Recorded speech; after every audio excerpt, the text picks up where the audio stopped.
Well, I'm in the home stretch of driving from Kentucky to back to Macedonia.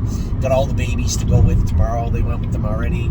Most of them the day before yesterday and a little bit today. Tomorrow is their first full day of harness racing work. So excited about that. I want to see all the horses. We got to finish bringing back all our babies. We brought the 2 home from Delaware, from Sugar Valley Farms. I'm going to pick up, or I should say Daryl is going to pick up the Marseille colt in Worcester. Just went by. I'm literally just starting to talk about the horse from Worcester. Look at that sign right there. Going Worcester right now. Somewhere over there, or maybe over there, is the colt. We're going to pick him up tomorrow, and then at some point during the week, this week, we're going to get the horse from Midland Acres. We're going to get the horse from Hickory Lane Farms. I believe Jacob has another horse for us to break and start going with. So everything we have is going to be pulled back over to the barn to start going now, because just 2 weeks. The biggest sale of the year for us is Lexington. Harrisburg's cool, but you know, Harrisburg is a little more surgical, a little more methodical than Kentucky or than Ohio. It's a different vibe, it's a different feel. It's really cool, but it's different. And Kentucky is its own beast. You guys know that I went out to Kentucky today. I had made a video. My God, you know, Kentucky is that area is such a serene place. I've never seen anything like it. Very, very quiet place. And Kentucky Farms itself is amazing. Just an absolute mansion. If you ever said to yourself, you know what I'd like? I'd like to have 500 acres of alfalfa, mares, foals, yearlings, have some barns. What you drew in your mind, what you saw in your mind, would likely be what I saw today. An absolute shrine of harness racing at Kentucky Farms. Bob Brady certainly has a nice place in Kentucky. I did not make any videos today, and I'm going to tell you why. I got there, we got the tour, he showed us the office, he showed us the property. Now, you have to make appointments this time of year to go out there. So Chris Ryder and Carter Pinsky, Carl Pinsky, the family, was there today, and I didn't want to encroach on them. They were nice enough to let me look at and take notes of the horses when they're looking at the horses, and we were looking at the horse. Everybody was polite, but I didn't want to overextend my stay and say, hey, I'm just going to do a video of this one. It just didn't feel right. So I didn't, but I did take lots of notes, and I'm going to tell you what, wow, saw some really, really, really nice horses at Kentuckiana today. We'll be revisiting those when we get to Fasig-Tipton for sure. You know, just been a great week again. Everybody did as good as expected. You know, when you think about, and I was just talking to my brother Mark about this, when you think about what the last month of Memory and Imagination looked like. Break at the Red Mile, displaced, flipped his pallet, and the Pennsylvania final. Had a week off, come back, trained in 158 at the Meadows, and then shipped all the way down to Kentucky and raced in the final. Trots in 154 last quarter, 27-1, and has beat, what, 3/4 of a length for second in a $400,000 final. That right there is determination. That right there is class. And it's very difficult to even know who has it and who doesn't. But I do now. I can assure you of that. Huge mile from him yesterday, and then to come out and pickpocket, same thing, 54 flat today. You know, if I come with a full head of steam in the last turn, Andy Miller doesn't get out, and I think ultimately I win the race, I believe. But I came with him thinking I didn't want to empty him in the last turn. The favorite's on the front. Do I really want to come wide open, you know, guns a-blazing in the last turn with such a long stretch with pickpocket? No, it didn't seem, and I wasn't really worried about Andy coming out. Really, when he did, yeah, I had to snug him a bit, but I really wasn't that upset that he came out when he did. So I followed him into the stretch. The favorite makes a break. I dived down to the inside for a split second. I thought I was a winner. And then I thought I was second. And then I realized I was going to be third, but I wasn't upset. The horse raced great. And, so we're driving home. So I'll go through it. Pickpocket raced amazing. Leaving Kentucky happy. The weird feeling, because usually this time of year when you go to Kentucky, it's for a week. And when you leave, you might be happy, but you are tired. I can assure you of that. From all the walking and just the adrenaline of the sale, up and down and up and down and up and down the whole week. It's exhausting. And when we leave Kentucky after the Red Mile, or after sale week, it just feels like the exhibition left town. It just, now we have all these horses to pay for, and all these horses to break, and all these horses to train down, and we haven't even got to Harrisburg yet. And that is the feeling that settles in as you drive out of Lexington, Kentucky. So it was a weird feeling leaving Kentucky happy and fresh. After having a good night's sleep, it was weird. So a great race from him driving down the road. Coupe de Ville was awesome, and she jogged. She was supposed to. She was in a fair. Some people said, well, why wouldn't you race her in the Buckeye? We weren't allowed, right? Because we raced on the last sire stake. That's why What a Mission was in the fair yesterday. Also worked out good for both of them anyway. A nice race for both those horses, and those don't count as pari-mutuel wins. We get paid to train. It's perfect. So Coupe de Ville raced great.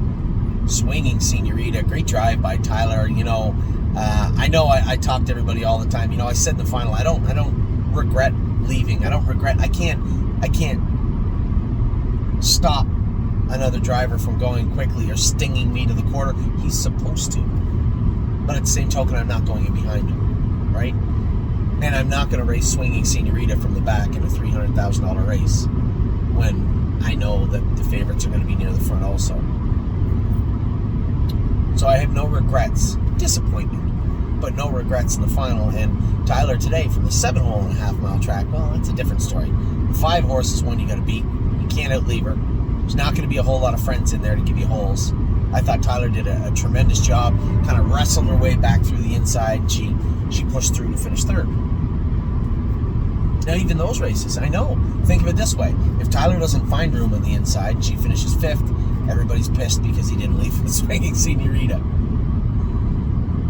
So a great job by Tyler, and the filly just looked amazing today. Now keep in mind, we have that filly paid into things in Indiana also. So, and we already have people asking about her as a broodmare. We likely will come to some sort of agreement or simply just sell her in Harrisburg. But Swinging Senorita has been a good filly for us, will continue to be a good filly for us, and will likely be a great broodmare for somebody down the road. Next, we went to I'm Fancy Like It. A little disappointed with her. What are you going to do? It's not her fault. She didn't get away great. It looks like she was stalling cover. There was no vet there. 19 races. Everybody, even the janitors, were trying to probably get out of there as soon as the last race ended. I mean, nobody was around. Our vet down there, Dr. Otessa, was there, but when I called him, he was eating supper. He was not at the racetrack. So she's on her way home. We'll get her scoped, do a blood panel on her to see what went on today. But obviously, that was not I'm Fancy Like. I raced that filly, 4 or 5 days ago, 6 days ago, and she was awesome. Finished up very strong. Certainly was not the horse that raced today. So something went on. We'll get to the bottom of that, but aside from her, just a fantastic race day. All we got left is our old boy Sintra tonight. I talked to James on the way here and wished him and congratulated him. His colt raced great in the race the other night, Canadian Trotting Classic, I believe. We talked about some of the horses that are going and what's going on with some of the other ones, what our plans are. I told him that All Gas No Brakes was going over to Canada and that he's coming in hot. He's coming in sharp.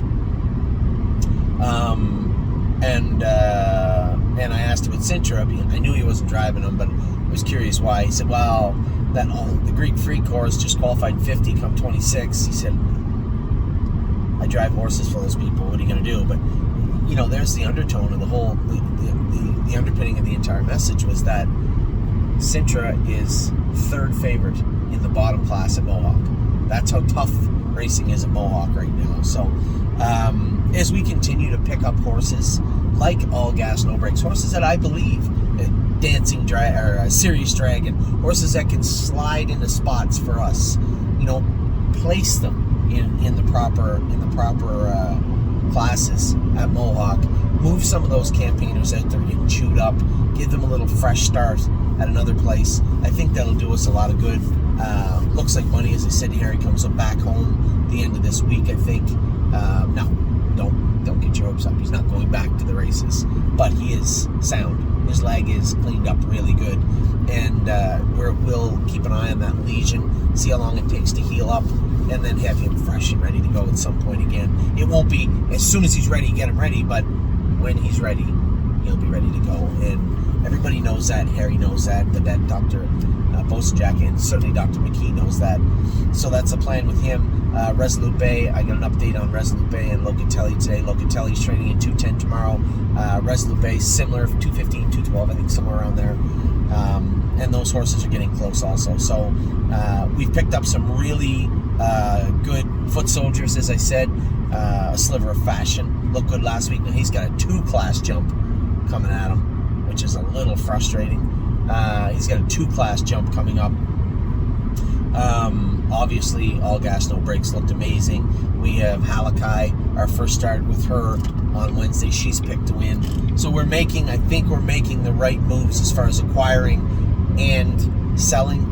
Now it's just a matter of continuing to and try to find some top-end horses along the way. There has been some interesting prospects. One sold for a little more than I thought in the sale today or yesterday. It was just a little higher than I thought it would go, so I let it go.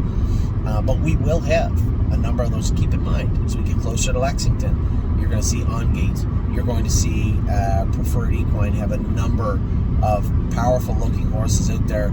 These are the horses we're on the prowl for also. So as we look for yearlings, we're also looking for racehorses. We're looking to continue to grow the stable and especially get our Ontario string back to full strength and moving in the right direction again. So you see how difficult this is sometimes to keep everybody going in the right direction. Sometimes the classes don't fill. The horses might get sick, might get sore.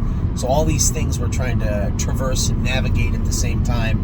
And we're focused on yearlings. We obviously have the right classes and right horses for Northfield and the Meadows, and even down in Southern Ohio. Now we're going to focus on trying to get some higher powered horses back to Ontario for Harry and Dominic and Miriam. So with that, I'm going to let you go. It's been you can't say it hasn't been a great day, and you can't say it has been a great week. It has. Super excited about going with the babies tomorrow. We will bring you some videos of the babies going tomorrow for the first time or for the second time, depending on the horse. But for right now, I'm just really excited about tomorrow. And then obviously I'm off tomorrow afternoon to go drive Purple People Eater and Sedona Hill. That'll be cool. We have horses going for the rest of the week. The Colts, I think, are on Wednesday. A lot of fun ahead for the next week. A lot of work, but a lot of fun. And certainly feels like we had a good day at the office today. Take care.